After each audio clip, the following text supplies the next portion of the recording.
Eastern wisdom. It may look a little foreign to you. Eastern wisdom is an instrument of knowledge, aims at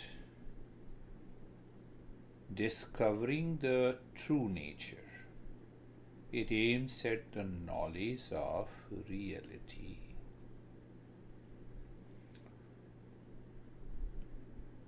Eastern wisdom has, I would say, hundreds of approaches, grouped into different traditions and the path.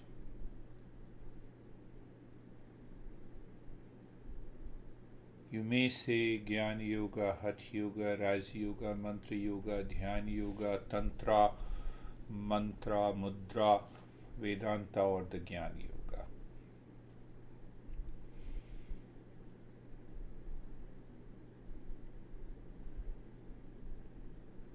Knowledge is power. But knowledge of the Eastern wisdom is that power which liberates one from the suffering, and it awakens to our true nature.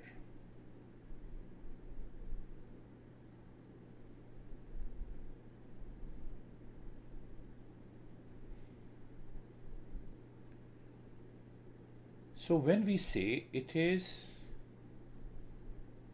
an Eastern wisdom is an instrument of knowledge.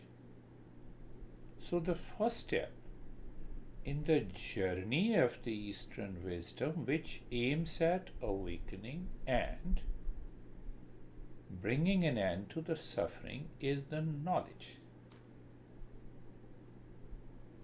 Knowledge becomes power when it is realized. The interesting thing is that in the beginning, this knowledge appears as if it is a theory and followed by the practice. It appears. But as we start removing the impurities and the ignorance of the mind, knowledge and the practice becomes one. J. Krishnamurti says, choiceless awareness, here and now. Ashtavakra says, peace and happiness, here and now. He doesn't say practice. But we should not be misled. We should not remain in ignorance that I know it intellectually and I have realized. That doesn't happen. It happens to the objects, place, things in the world outside. It may take some time, but normally it happens. Where is your house? What is the address of your house? Now the knowledge is being processed. 5304. This street, okay. And this town, okay. This city, okay. This country. So an average intelligent person can easily understand. So that knowledge is realized already. You need not to work on it. You need not to go to the house and return, then only you will know where the house is. Similarly, when the mind removes all the impurities, Eastern wisdom and their masters stress on that. What happens? The master says, behind and beyond the mind and the intellect and the body, there is an entity which is pure consciousness, which is known as the real self, is of the nature of peace, happiness, love, and wisdom, and you have realized it. To reach to that state, we need to do a lot of practices. But once that knowledge is realized, it is irreversible process.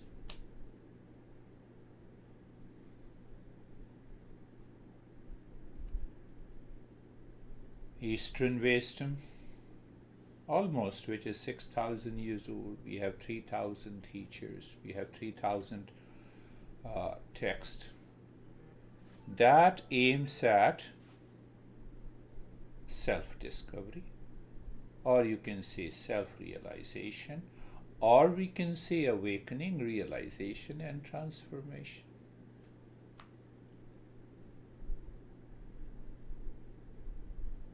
Everyone can treat the path, provided he qualifies and becomes a seeker. There is nothing like that you should have a blind belief, you should follow a dogma, you should follow a cult. It is a journey, it is a conscious journey to explore your inner space. Explore your inner world. Outer world, outer conditions of the world. And outer conditions of the world reflects into the mind, so the mental conditions. Mental conditions are subject to change.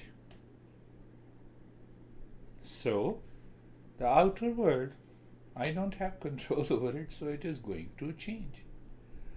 We are born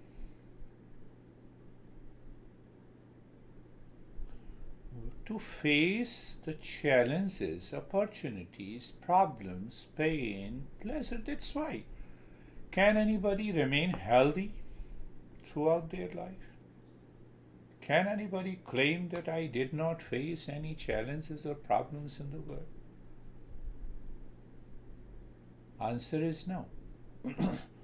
So this Eastern wisdom is that journey. It understands the world is constantly changing.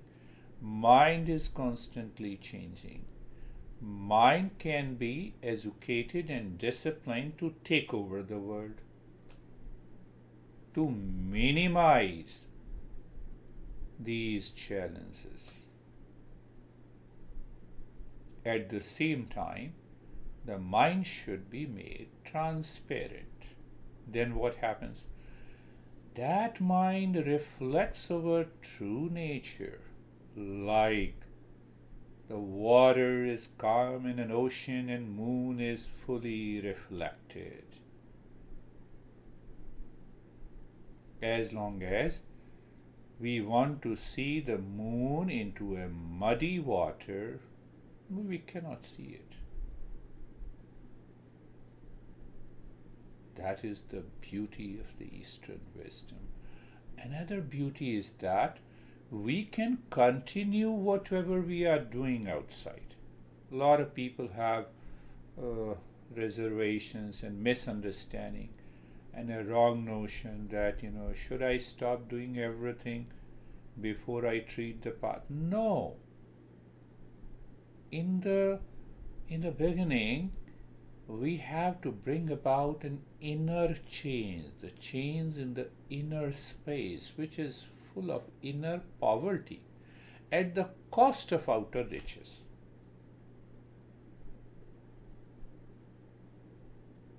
So once we understand that inner space, realize that it has the power to reveal that knowledge which is going to minimize the suffering in the external world. So we have three benefits. One is that we understand how to face a particular challenge, problem, pain, suffering in the world.